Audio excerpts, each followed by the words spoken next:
everybody, it's Leo Pritchett back here again. I thought I would make a follow-up video on running backs because I know I mentioned Dalvin Cook and James Robinson amongst other things on my last video. First things first, you're going to notice my balance. I reserved my entries already, or I'm a peasant, you'll never know. But I hope you're having a good Friday evening, and I just wanted to shed some light on a couple guys that I think might be undervalued or overlooked.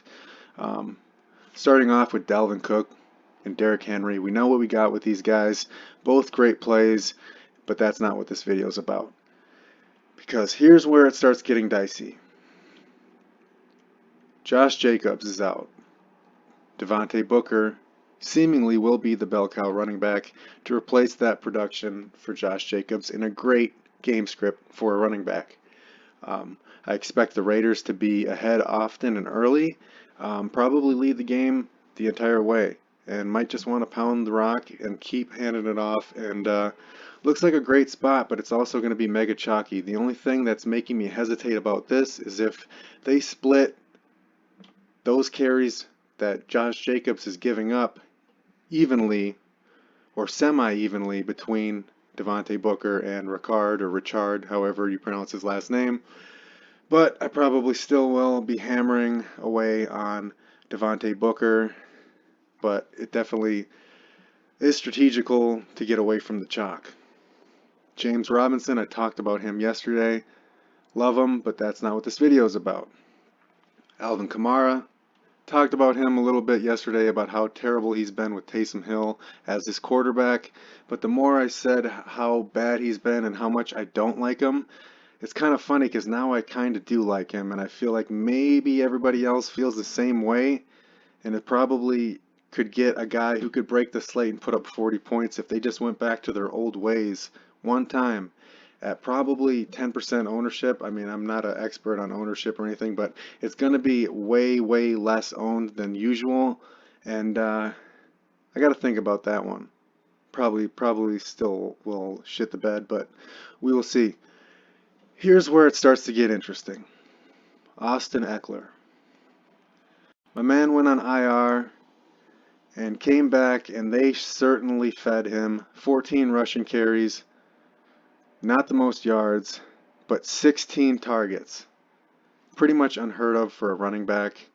Not to mention he caught 11. If this was PPR, that's 11 points just off receptions that are probably dump-offs.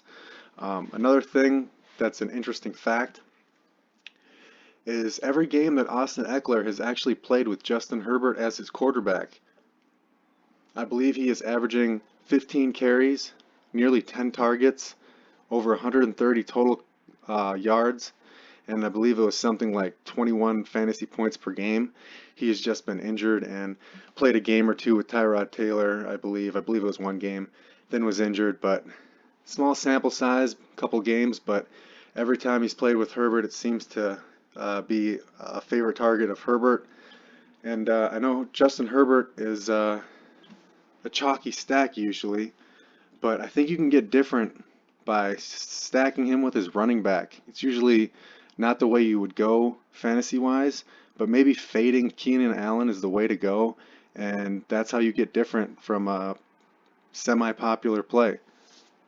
Because I could see this game turning out pretty much exactly like the Chargers season, where they're winning by either just enough or they're losing by either just enough, where every second of every minute matters. They're aggressive. Both teams are aggressively trying to score until the final whistle. You're racking up points. You're getting your money's worth. I could see this game playing out that way. New England has a good defense. Chargers could be down. Could see that same similar, I'm not going to say 16 targets, but a similar amount of targets. And then just rack up points from there. So Austin Ekeler looks phenomenal.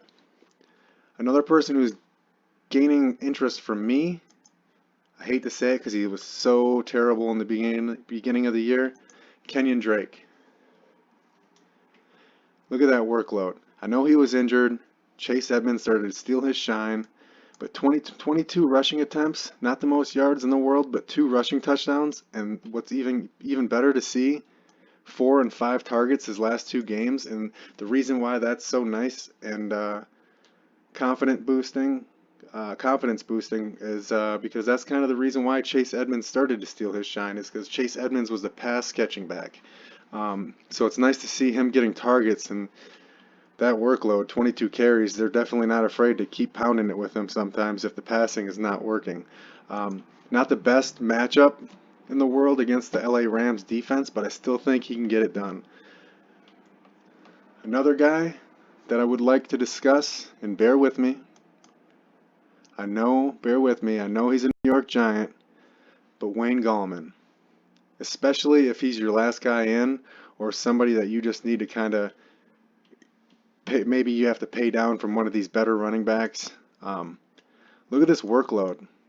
24 carries, 18 carries, getting sporadic targets, but you want to talk about consistent. Look at his last 5 games. I mean, he's pretty much guaranteed a minimum 15 points, and I'll take that as my last guy in. And not to mention, look at the touchdowns. 6 touchdowns in his last 5 games, seemingly never getting a salary increase. And I know it's the Giants, but maybe this is a game against the Seahawks where they just know they're going to lose and they're just going to get it over with. I believe they're without Daniel Jones, so I really like Gallman for some strange reason. I think he's going to get you at least 15 again. Another person worth considering, Myles Gaskin. Sneaky because I believe he might get activated off IR in order to play in this game.